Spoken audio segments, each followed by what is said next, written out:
Hey there, book people. I'm Dave. Appreciate you stopping by. Got a review for you today of some military fiction, and that is Going Deep, which is the first in the Hogs series by James Ferro. This was published in May of 1999 by Berkeley Books. And James Ferro is actually a pseudonym of New York author Jim DeFelice. For whatever reason, he used this pseudonym just for the Hogs series. He had written or has written a couple of dozen other military action thriller sort of books under his own name. Also wrote a few with Dale Brown and Larry Bond, and he on his own wrote American Sniper, which was adapted into a film starring Bradley Cooper, which I really enjoyed. I thought that was an excellent film. Never read the book, but I think now after reading this, I probably will circle back and try to pick a copy of that up if I find it and see how that compares. So as far as Going Deep is concerned, this is the story of four A-10 pilots of the fictional 535th Fighter Squadron on the first day of the air campaign of the Iraq War, or the Gulf War, Desert Storm. It essentially takes place over a 24-hour period, which is essentially the 17th of January, 1991. And what you have are a cast of characters, I should say. We have, of the four pilots, there are three, Mongoose, Doberman, and Shotgun. They're called their nicknames, call signs, whatever, who are the more experienced pilots. Now, they don't have combat experience, of course, but they have countless hours in the A-10, and they're very, experienced. They've gone through a number of exercises. They put their aircraft through their paces. They know the plane. They know its capabilities. And then our fourth pilot is B.J. Dixon. He's this wet behind the ears lieutenant who the other pilots acknowledge that he appears to have natural flying ability. He's a natural fighter jock. But again, he just doesn't have the experience. He hasn't been in the plane as long as the others have. So there's a little bit of reluctance on what to do with the guy as they're approaching their first mission. And also, their squadron commander is Colonel Nollington, who's himself a Vietnam vet. He's a fighter. He flew missions in Vietnam, was shot down, and recovered. He was never made a POW, but he's also a recovering or recently sober alcoholic. He kind of plays a secondary role, or he's a kind of a secondary character, even though he's a CO, but he does interject at certain points and kind of drive the story in certain directions and add some color here and there, which was pretty cool. So initially, the pilots are tasked with a kind of a run-of-the-mill, by-the-book mission to eliminate an Iraqi ground-controlled intercept station, or GCI station. A little bit deeper behind the lines than an A-10 is typically tasked, and that's where the title of the book comes from, Going Deep. So they're a little bit further behind their cap that they normally would operate. So of course, as everything throughout history can tell you, their mission, although routine, goes awry. They end up with taking some damage. In fact, Doberman's plane is practically shot out of the sky.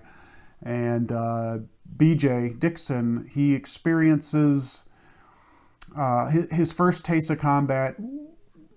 His instincts didn't quite kick in as the others did, and so he suffered some issues, and his performance was subpar, to say the least. And they made it through. They all return to base, and then from that point on, we get some subplots.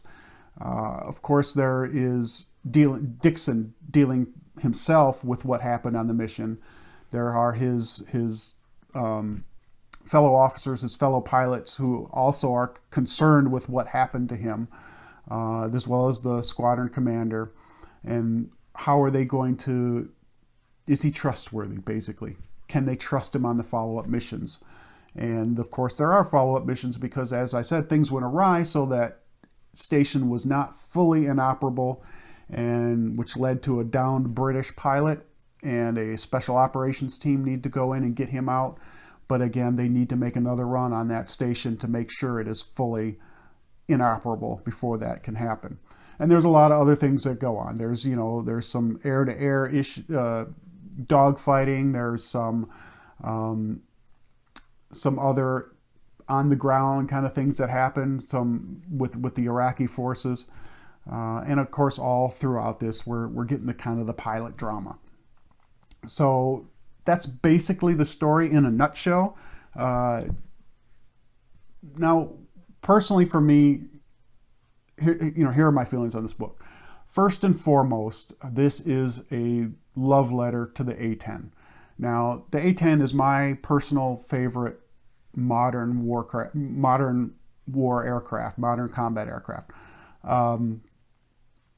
But I think Jim DeFelice, he blows my appreciation for the airplane out of the water. This is, you know, he takes great pains to describe the plane's design, its lethality, its capabilities. Sometimes he's describing human traits to the aircraft. But it's really just, like I said, just a propaganda reel for what the A-10 is and was at that time. I think the author, he also does a decent job in portraying Air Force fighter jocks. I mean, they've got that cocksure arrogance that you would kind of expect, and I think he nails it. You know, just based on personal experience, he really puts you in front of these guys and gives a good, accurate portrayal, I guess, is the long and short of it. I think he does a little less of a good job when he's describing the non-commissioned officers, the NCOs. Again, from personal experience, he seems to make these guys and women out to be more caricatures than characters. And granted, they are secondary characters that are weaving in and out of the story in some of these subplots, but it just doesn't strike me as genuine.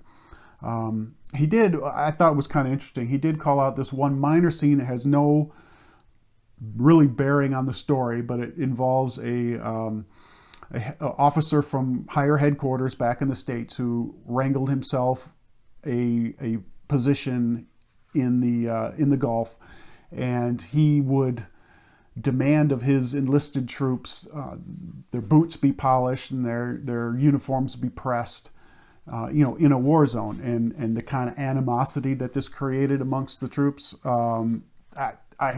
That's right out of my frickin' diary. Had a guy named Captain Keefe. I'll never forget that dude's name. He was exactly the same way, and that friction was real. Let me tell you, that was some palpable stuff. But anyway, so that, like I say, he's kind of hit or miss on the characters and the characters. I think he obviously, I guess, like over time after writing this for so long, I don't believe he ever served, but he definitely had that feel for military personnel and how they interact.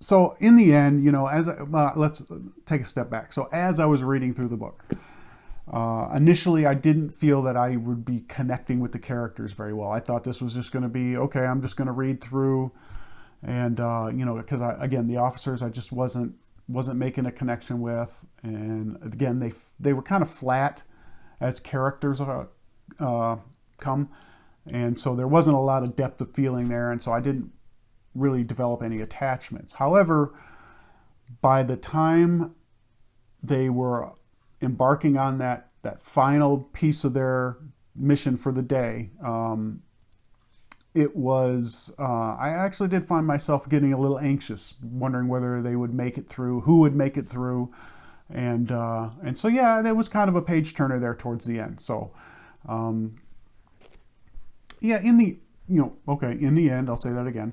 I thought this was a pretty decent military fiction.